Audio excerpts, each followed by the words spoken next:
He called it his weapon of choice. And what he meant by that was that with his camera, he could fight against what he perceived and rightly understood to be some of the greatest social evils of the time, and unfortunately still today: discrimination, poverty, racism. My name is Sarah Meister. I'm a curator in the Department of Photography here at the Museum of Modern Art. Gordon Parks was the first Black staff photographer for Life magazine. This whole wall is filled with a selection of pictures from Gordon Parks's 1957 photo story, The Atmosphere of Crime, which was published in Life magazine then. Gordon Parks and a reporter went across the United States looking at the question of what crime looked like, trying to answer that for the readers of Life magazine. And their answer was quite surprising.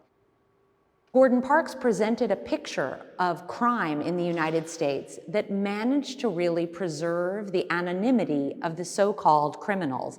And by doing that, he actually undermined whether or not we should be considering them criminals at all. Now, he did this by cropping, so we rarely see the faces of anyone who's accused of a crime. We see them instead in silhouette, in blur, in low light situations.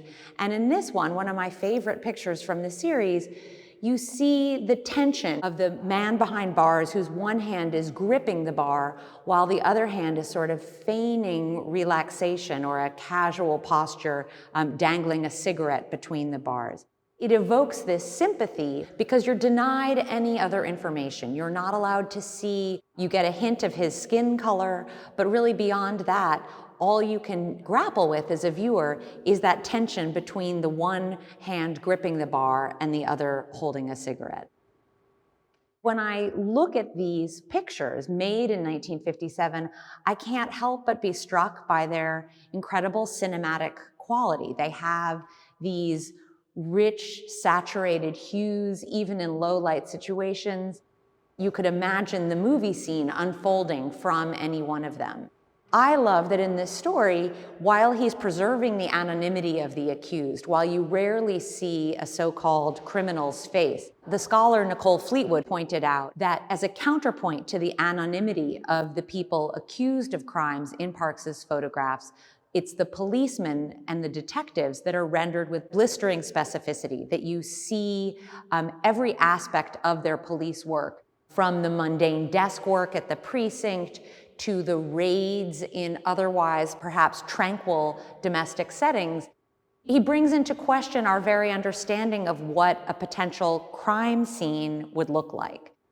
That impulse to protect the anonymity of those accused of crimes, it just feels with every passing day more relevant. And to do that and also harness such an incredible artistic sensibility and to help us understand how these two things don't have to be held apart, but can actually be understood together, I find it incredibly moving.